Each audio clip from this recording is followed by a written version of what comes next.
Bienvenido a este tutorial que es parte del taller Gestión Docente en el Aula. Me presento, soy el maestro Juan Alberto Salazar Rosado, formo parte del equipo de AECRO y participo entusiasmado en esta serie de talleres porque sé que aprenderé mucho contigo y con los demás asistentes al taller. La gestión en el aula es lo que define la adquisición o no del conocimiento de los alumnos.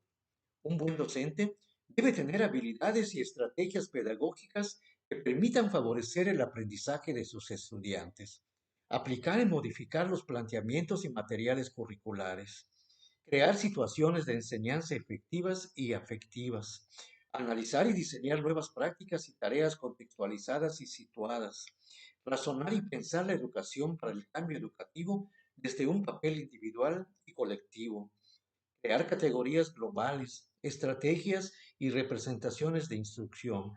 Además, debe tener conocimientos de interpretaciones, entre otros. En el mundo de la educación hay algo a lo que se le da poca importancia. Son las denominadas etapas de aprendizaje, estudiadas por la neurociencia, donde está visto que las emociones cuentan para que las personas tengan un buen aprendizaje. Las tenemos en cuenta nosotros para diseñar las propuestas de formación.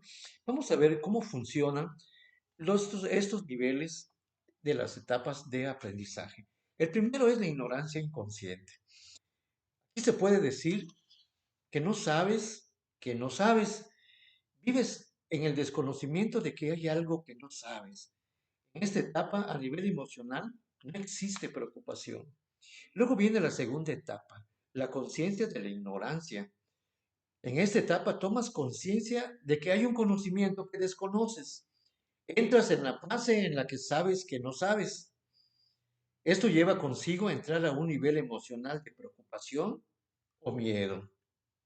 Después, como ya sabes que te hace falta un conocimiento, empiezas a esforzarte por conseguir los conocimientos necesarios o la información que en la fase anterior has detectado que desconocías. La sensación emocional sigue siendo de preocupación a miedo, pero puede calmarse al encontrar respuestas. Luego viene la zona del aprendizaje teórico. Esta etapa está ligada al aprendizaje estructurado, es decir, cuando se recibe la formación por parte de otra persona o a través de documentos. Ejemplo, cuando estamos en el salón de clases, aquí se producen dos factores que influyen en el desarrollo del aprendizaje: la ansiedad y el aburrimiento. La ansiedad se produce debido a la urgencia. Debemos aprender algo rápidamente y esto nos lleva a la sensación de frustración si no se adquiere el aprendizaje en este tiempo reducido. Es necesario que se produzcan diferentes conexiones neuronales para incorporar los nuevos conocimientos. No es así de fácil poder avanzar con un conocimiento tan rápidamente. Otra fase que influye es el aburrimiento. Esta sensación se produce a nivel emocional, ya que no se encuentra motivación para realizar el esfuerzo necesario para aprender, o tienes la sensación de que no es interesante y esto no funciona. Y entonces viene la etapa de la confusión. Una vez que has entrado al aprendizaje teórico, puedes empezar a desconfiar de tus capacidades, sentir que tienes mucha información. Puede que entren en conflicto tus conocimientos previos con la nueva información o incluso que no comprendas el lenguaje técnico. Todo este proceso ocurre porque se están produciendo cambios entre tus antiguas redes neuronales y las nuevas. Y viene la comprensión del conocimiento. Una vez que pasa la confusión, se empieza a comprender los nuevos conocimientos. Lo que se ha producido son las nuevas conexiones neuronales. Y viene la parte del consciente capacitado. Ahora puedes expresar lo que sabes. En este caso, ya tienes el conocimiento adquirido. Y a lo largo del sistema educativo, lo frecuente es quedarnos ahí. Ya enseñé un tema o ya aprendí un tema y pasamos a lo que sigue. Aunque de forma interna estamos seguros que hemos aprendido, no pasamos a la aplicación práctica del conocimiento que se aprende. Si nos quedamos hasta ahí, dentro de nuestras propuestas de aprendizaje, esas conexiones neuronales se debilitarán rápidamente, lo que lleva al olvido de la información. ¿Qué requerimos entonces? pasar a otro nivel de aprendizaje en el cual se incluye el entrenamiento en frío. En esta etapa actúas en una simulación que te permite poner en práctica lo aprendido.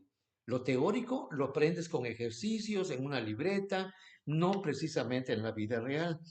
Aquí puedes contemplar cómo actuarías, pensarías, cómo reflexionarías y qué comunicaciones podrás realizar con este conocimiento.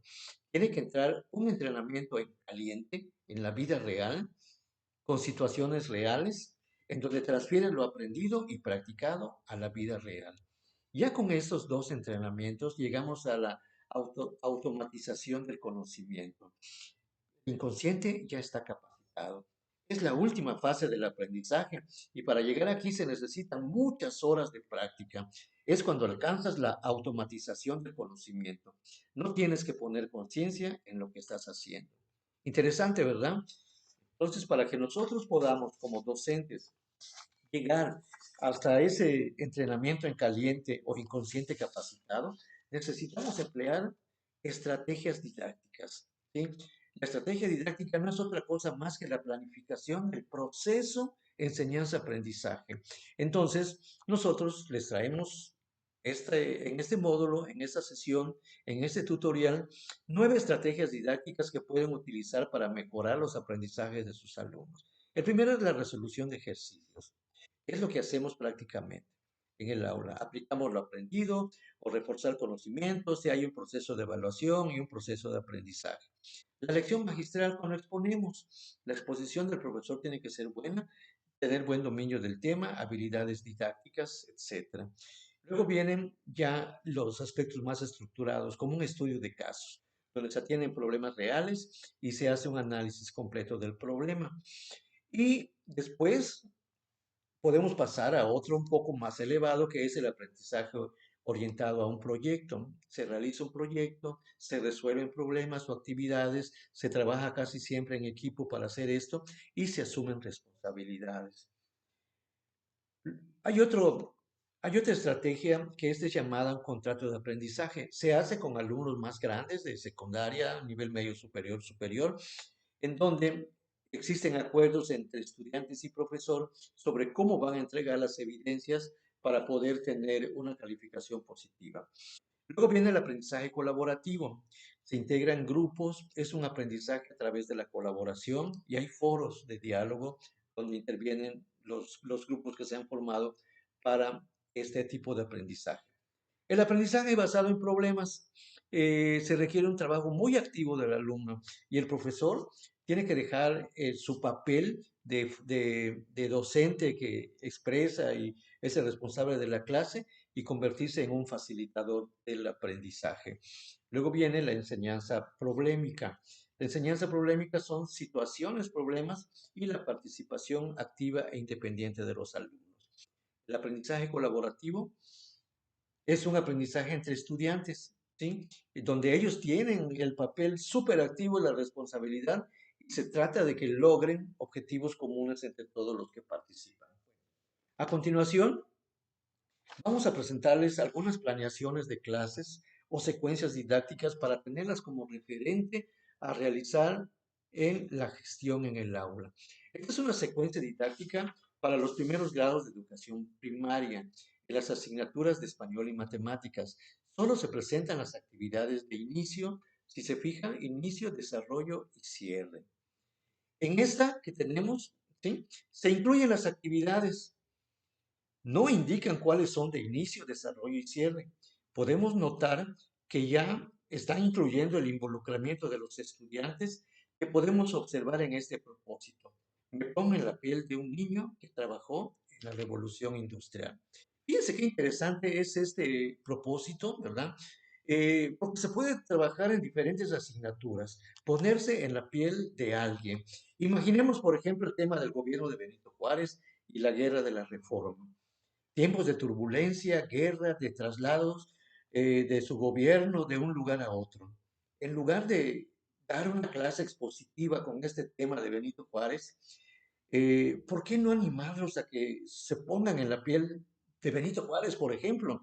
O en la de Margarita Maza, que fue su esposa, o en la piel del cotero que los llevaba de un lado a otro cuando estaban huyendo de los problemas que tenían. O sea, creo que sería más interesante trabajar de esa manera eh, que dar una clase expositiva. Bueno, en esta secuencia solamente se incluyen las actividades también, pero ya se sale del aula porque los alumnos tienen que entrevistar a ciertas personas, como está la actividad 4, tienen que salirse prácticamente de la escuela y trabajar, y dense cuenta que los involucra con el contexto en que están en ese momento. Y la última que quiero mostrarles, esta es una planeación ya más organizada. Si se fijan, en donde están las flechas, están todas las actividades que se van a realizar, y esto es súper interesante porque aquí se nota que ya esta es una planeación profesional y tiene hasta, por ejemplo, las páginas del libro del alumno que se van a trabajar. Bueno, está súper completa, tiene hasta las rúbricas y los aprendizajes esperados al final. Bueno, he querido trabajar con ustedes previamente a que estemos el día sábado, el día de mañana, para que tengan una idea de lo que va a ser el tema de la gestión en el aula. Me va a dar mucho gusto trabajar con ustedes el día de mañana, sábado en la tarde.